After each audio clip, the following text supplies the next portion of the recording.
జై భవానీ. హాయ్ అండి. మరుగుమందు ఇది కోరుకున్న వ్యక్తులను దగ్గర చేసే ఒక గొప్ప మూలకం అండి.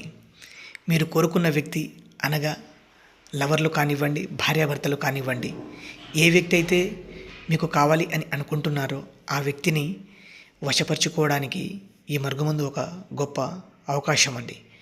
ఎందుకంటే ఎలాంటి వ్యక్తినైనా, అంటే కోపంగా ఉన్న ఆడదైనా కానివ్వండి, మీ మాట వినకుండా వేరే వాళ్ళతో వెళ్తున్నప్పుడు కానివ్వండి, మీ చెప్పు చేతుల్లో పెట్టుకోవడం కోసం ఈ పవర్ఫుల్ మరుగుమందును పెట్టొచ్చండి. ఈ మరుగుమందు 2 రకాలు, లిక్విడ్ మరియు పౌడర్ అండి. ఈ పౌడర్ను అన్నంలో, కర్రీస్లో, జ్యూస్లో, కూల్ డ్రింక్స్లో పెట్టాలి. లిక్విడ్ను బట్టలకు, చెప్పులకు, తలకు, శరీర భాగాలకు పోయాలండి. ఈ మరుగుమందు వాడడం వల్ల ఎలాంటి అనారోగ్య సమస్యలు కానీ, సైడ్ ఎఫెక్ట్స్ కానీ ఏవి రావండి. ఈ మరుగుమందు అంత పవర్ఫుల్గా మేము స్వయంగా మా తాండా ప్రాంతాలల్లో పవర్ఫుల్ మూలికలు మరియు ఆకులను ఉపయోగించి తయారు చేస్తామండి. ఈ మరుగుమందు ఏ వ్యక్తినైనా మార్చగల శక్తి కేవలం ఈ మరుగుమందు మాత్రమే ఉందండి. ఈ వీడియో నచ్చితే లైక్